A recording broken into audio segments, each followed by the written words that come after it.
నాయకులకు కార్యకర్తలకు ఈరోజు భారతీయ జనతా పార్టీ రాష్ట్ర కార్యాలయం పిలుపు మేరకి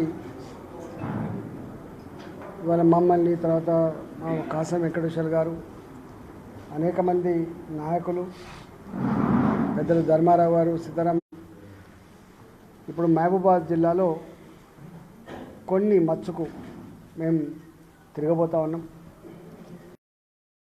మా పార్టీ నాయకులు ఇచ్చిన సమాచారం మేరకి ఇక్కడ అధికార యంత్రాంగం ఇచ్చిన సమాచారం మేరకి ఇప్పటికే అనేక ఫోటోగ్రాఫ్స్ కానీ సమాచారం కానీ మా దగ్గర ఉన్నాయి. మీరు కూడా రాస్తూ ఉన్నారు. ఇక్కడ రాజకీయాల కంటే కూడా ఒకరికొకరు విమర్శించుకోడే పని కంటే కూడా ప్రజలకు న్యాయం జరగాలి కాబట్టి ఆస్తులు కోల్పోయినా, పంటలు కోల్పోయినా, కుటుంబ సభ్యులను కోల్పోయినా, వాళ్ళ ఉపాధిలో భాగంగా ఉండే గొర్రెలు పోయినా, మేకలు పోయినా, కోళ్ళు పోయినా, పశు సంపద పోయినా, ఉపాధి కల్పించే ట్రాక్టర్లు కొట్టుకపోయినా, ఇవాళ జేసీబీలు కొట్టుకపోయినా, ఆటోలు కొట్టుకపోయినా అనేకం ఒక్కటి అని చెప్పలేం. దొంగలు పడితే ఒక వస్తువు ఉంటుంది, ఒక వస్తువు పోతుంది. కానీ సర్వస్వం కోల్పోయినటువంటి గ్రామాలు, సర్వస్వం కోల్పోయిన కుటుంబాలు కూడా ఉన్నాయి.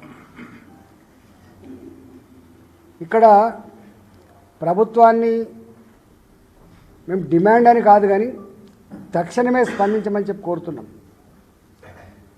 కేంద్ర ప్రభుత్వ బృందాలు రావడం, అసెస్ చేయడం, ఇప్పటికే కేంద్ర వ్యవసాయ శాఖ మంత్రి గారు, అదేవిధంగా కేంద్ర మంత్రులు మన రాష్ట్రం నుంచి ఉన్నటువంటి కిషన్ రెడ్డి గారు, బండి సంజయ్ గారు, మాలాంటి వాళ్ళం కూడా కేంద్ర హోంమంత్రి గారితో మాట్లాడి తక్షణమే తెలంగాణలో పక్కకున్నటువంటి రాష్ట్ర ఆంధ్రప్రదేశ్లో కూడా సహాయ సహకారం అందించాలని చెప్పి మీకు కోరినప్పుడు వారు వెంటనే స్పందించి మీరు భరోసా ఇవ్వండి, తప్పకుండా ఆదుకుందాం, ఈ ప్రాంతం ఆ ప్రాంతం అని తేడా లేకుండా, ఈ ప్రభుత్వం ఆ ప్రభుత్వం అని తేడా లేకుండా ప్రజలందరినీ కూడా ఆదుకునే ధర్మం మన దగ్గర ఉంది కాబట్టి మనం ఆదుకుందామని చెప్పి వారు చెప్పడం జరిగింది. ఇవాళ ఉదయం కూడా మాట్లాడినాం. మేము ఒకటే కోరుతున్నాం, ఇప్పటి వరకు చాలా గ్రామాలలో అధికారులు పంట నష్టాన్ని అంచనా వేయలేదు. నెంబర్ 1.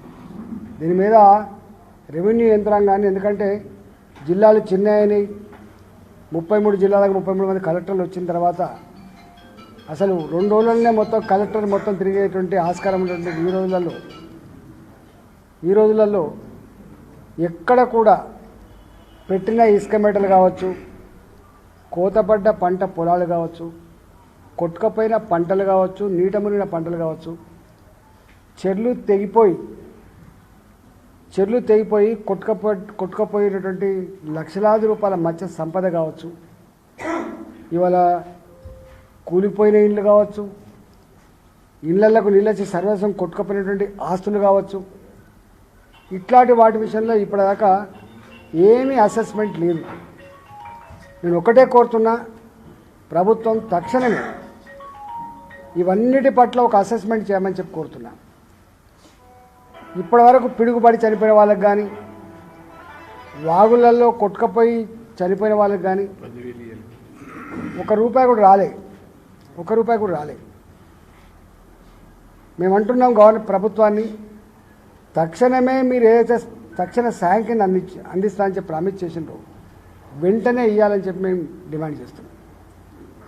మీరు ప్రకటించిన సాయం చాలా తక్కువ, 10,000 రూపాయలు.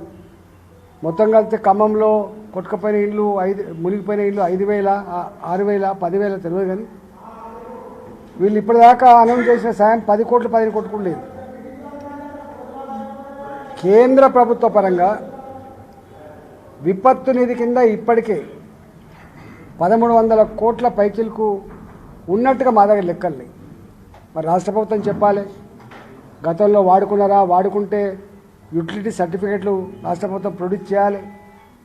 ఇప్పటిదాకా కేంద్ర ప్రభుత్వం దగ్గర ఉన్న లెక్క ప్రకారంగా 1,360 కోట్ల రూపాయలు కేంద్రం ఇచ్చేటువంటి ఈ నిధులు ఏవైతున్నాయో, ఎమర్జెన్సీ కింద ఇచ్చే నిధులు అవుతున్నాయో ఇలాంటి తుఫాన్లు కానీ వరదలు కానీ ప్రకృతి విపత్తు జరిగినప్పుడు ఇచ్చే డబ్బు అవుతుందో 1360 కోట్ల రూపాయలు ఉన్నట్టుగా మా దగ్గర లెక్కుంది. మరి రాష్ట్ర ప్రభుత్వం చెప్పాలి, మరి గతంలో ఉన్న ప్రభుత్వం వాడుకొని కూడా యూటిలిటీ సర్టిఫికేట్ సబ్మిట్ చేసిందా లేదా చెప్పాలి. ఏది ఏమైనప్పటికీ కూడా కేంద్ర ప్రభుత్వమైనా రాష్ట్ర ప్రభుత్వమైనా ప్రజల్ని ఆదుకోవాలి కాబట్టి, తక్షణం సాయం అందించాలి కాబట్టి ఇవాళ రాష్ట్ర ప్రభుత్వ బాధ్యతగా ఇవన్నీ అసెస్మెంట్ చేయడమే కాకుండా వాళ్ళ దగ్గర ఉన్నదేందో లేనిదో చెప్పాల్సినటువంటి కర్తవ్యం కూడా ఉన్నట్టుగా నేను కోరుతా ఉన్నా. దీంట్లో ఇవాళ పంట నోటికాడికి వచ్చింది. ఆల్మోస్ట్ మక్క పంట మీకు తెలుసు పీసులు తోడింది, వరి పంట కొంత పొట్ట దశకు వచ్చినవి ఉన్నాయి, కొంత కొత్తగా అయినా కూడా ఒక్కొక్క ఎకరం మీద 20,000 నుంచి 30,000 40,000 పెట్టుబడి పెట్టే పంటలు కూడా ఉన్నాయి. పత్తులు పచ్చ కనపడ్డప్పటికి కూడా మొత్తం ఏర్లన్నీ నీళ్ళల్లో ఉండిపోయి ఏర్లను చేసుకొని పంట పొలాలుగా మార్చుకోవడానికి తక్షణమే సహకారం అందించాలని చెప్పి కూడా రెండో డిమాండ్ చేస్తా ఉన్నాం. మూడోది మత్స్యకారులకి అసలు చాలామంది తెలియంది, ఒక్కొక్క చెరువుల వర్షాలు మంచిగా పడ్డాయని చెప్పి ముందస్తుగా సీడ్ పోసుకున్నారు. ఒక్కొక్క చెరువులో ₹1,00,000 నుంచి మొదలుపెట్టి 5 లక్షలు 10 లక్షల సీడ్ కూడా పోసుకున్నారు. తెగిపడ్డ చెరువులలో మొత్తం పోయినాయి. ఈ పెద్ద ఎత్తున వరద వచ్చి మాత్రం పడితే మొత్తం నీళ్ళపాలు అయిపోయినాయి. వాళ్ళకు మళ్ళీ చేప పిల్లలు సప్లై కాకుండా తక్షణమే ఏ చెర్లలో అయితే పూచలు కొట్టుకపోయిందో ఆ చెర్లలో వెంటనే వాళ్ళకు డబ్బులు ఇస్తే మళ్ళీ పిల్లలు తెచ్చేసుకునేటువంటి ఆస్కారం ఉంది. ఒకటి యుద్ధ ప్రాతిపదిక పైన ఆ చెర్ల గండ్లు పూడ్చి మళ్ళీ వెంటనే పంట పొలాలకు నీళ్లు కావచ్చు, మత్స్యకారులకు మత్స్య సంపద కావచ్చు అసెస్మెంట్ చేసి యుద్ధ పథకం పైన ఆ పని చేయించాలని చెప్పి మేము డిమాండ్ చేస్తున్నాం. అదేవిధంగా పశు సంపద మీద వాళ్ళు అనౌన్స్ చేసిన ₹50,000 చొప్పున గొర్రెకు మేకకి కోళ్ళ ఫారాలకి అదేవిధంగా వీళ్ళకి మీరు మాట చెప్తాను తప్ప ఇంతవరకు ఏం సహకారం అందట్లేదని చెప్పి బాధపడుతున్నారు. వాళ్ళకు వీళ్ళందరికీ కూడా అసెస్మెంట్ చేసి ఈ పశు సంపద మత్స్య సంపద వాటికి కూడా తక్షణమే సాయం రిలీజ్ చేయాలని చెప్పి మేము కోరుతా ఉన్నాం. అదేవిధంగా నేను చూస్తున్న ఫోటోలు